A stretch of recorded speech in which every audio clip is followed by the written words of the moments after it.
Peace, this is King Noble Black Supremacy, and with this particular video I want to talk about the Sandra Bland piece, the LGBTQ community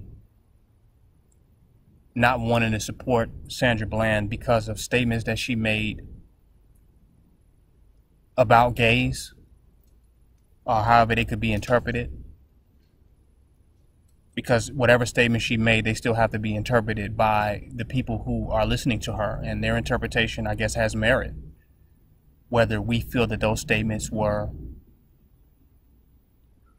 an attack on them or not, or whether that was the intention of her statements, I mean, how people take those statements have merit, obviously. And proof of that, you all are still running off a video I made years ago, where it was stated in one way and it was intended to be delivered in another way, and you all interpret it the way you want to interpret it. No matter what I say, you all have your own interpretation of what that means to you, irregardless of my intentions. So clearly, that's proof that what you say, it doesn't matter your intentions or what you desire to express. It matters how people interpret it and how it comes off to them, and how some statements that she made came off to the homosexual community in an offensive way, to the point that they really don't want to support anything that has anything to do with her. So I want to talk about that. And I also want to talk about the difference, that there is a difference between being homophobic and anti-gay. Let me try to combine them quickly. See, the black community, the black conscious community, the black power community, the black awoke community, whatever you want to call it, the black militant community, cannot be mad at the LGBTQ community if we continue to ostracize them, if we continue to exclude them, and we continue to attack them. And then when an issue comes where we need the support of all black people to stand up and use all their political power and all their economics and all their influence to support us on an issue that's relevant to all black people, we can't be mad when we don't have their support, because it's us who has excluded them. It's us that have made their sexual preference more significant than their nationality. We're doing that. That we're not a nationality movement. We're not a race movement.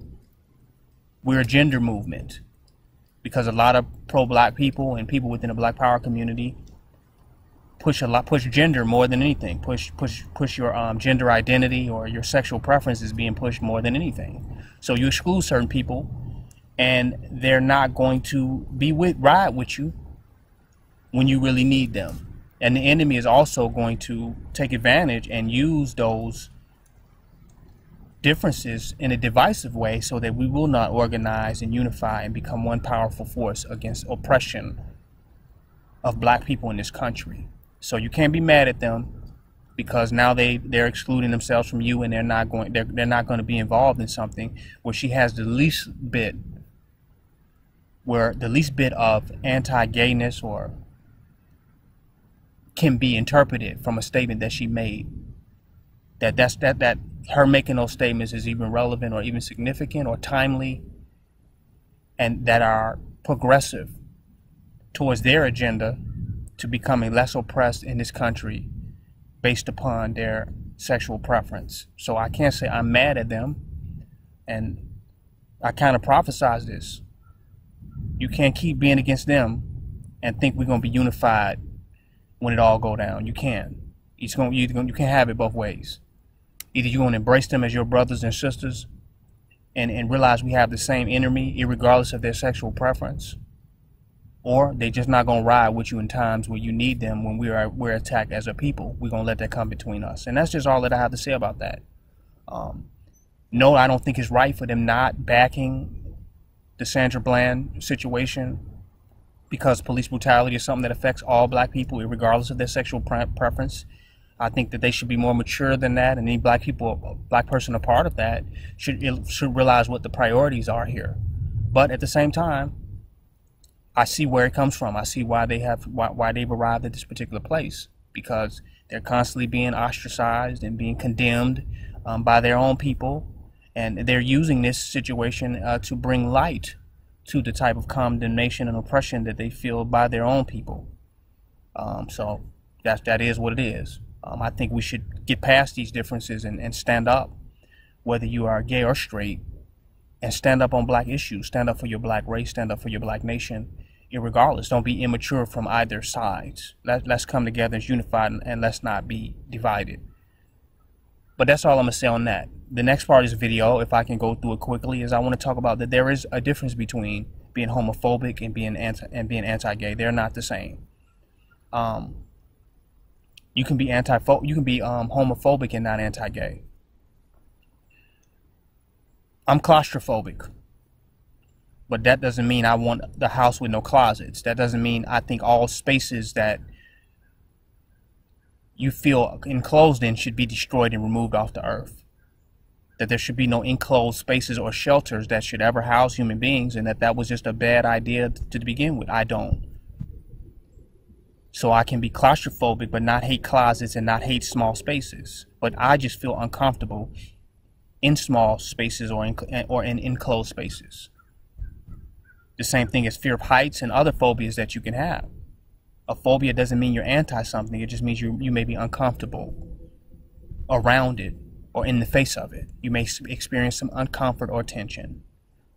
So being homophobic doesn't mean that you feel that gay people shouldn't exist and that you are against gays and all gay people need to be destroyed. That does not mean, homophobic does not mean that.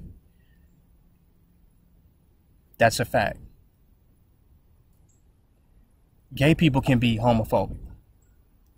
This is deep. Like, you don't have to be straight to be homophobic.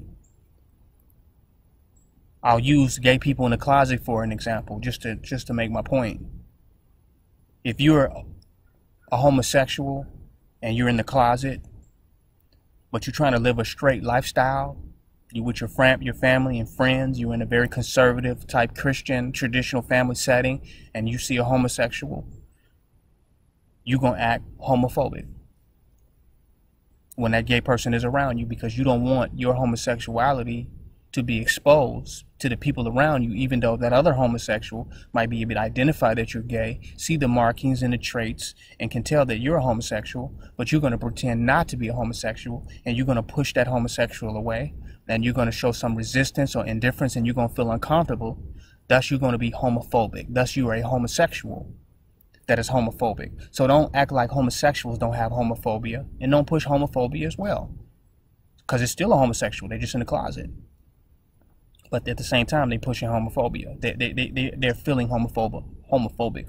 So they're acting funny and distancing homosexuals away from them in the public, around certain people. They acting in a homophobic way.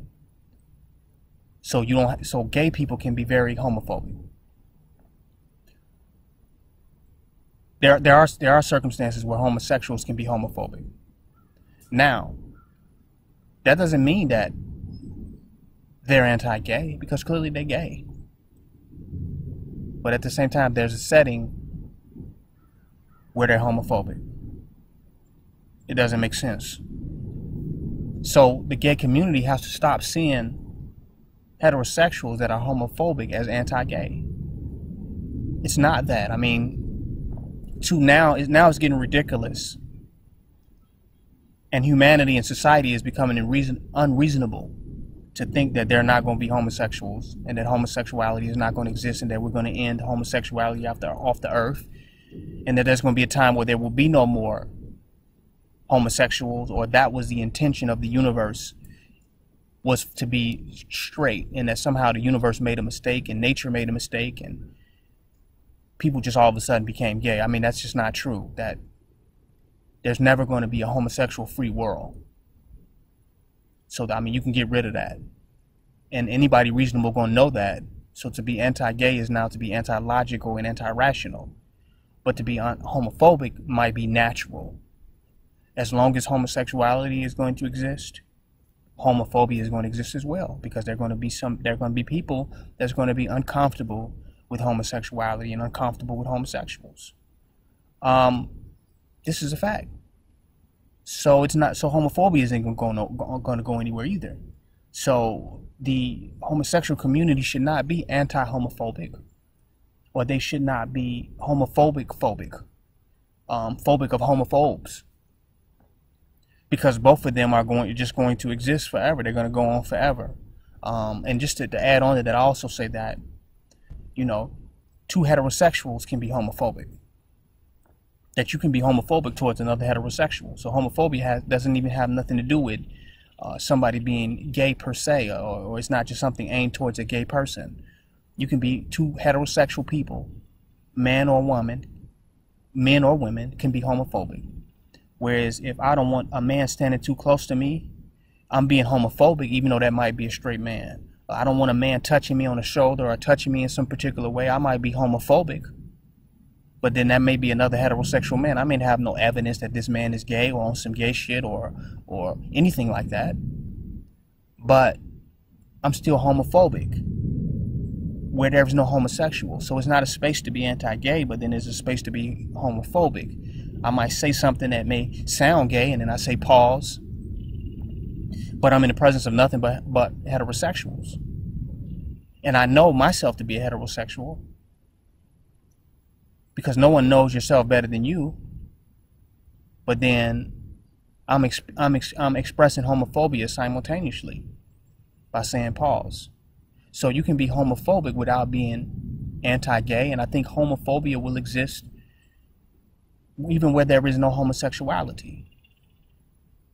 Even if you separate all heterosexuals and all homosexual people, homophobia will still go on, because it is a checking mechanism, or a way that heterosexual men exist among one another to stay focused and prioritized on their heterosexual agenda, or it's a discomfort that they feel with experiencing people with the same sex in a particular type of way. It's a certain discomfort they have of experiencing people that have the same sex as they do. So homophobia actually is not limited to homosexuality.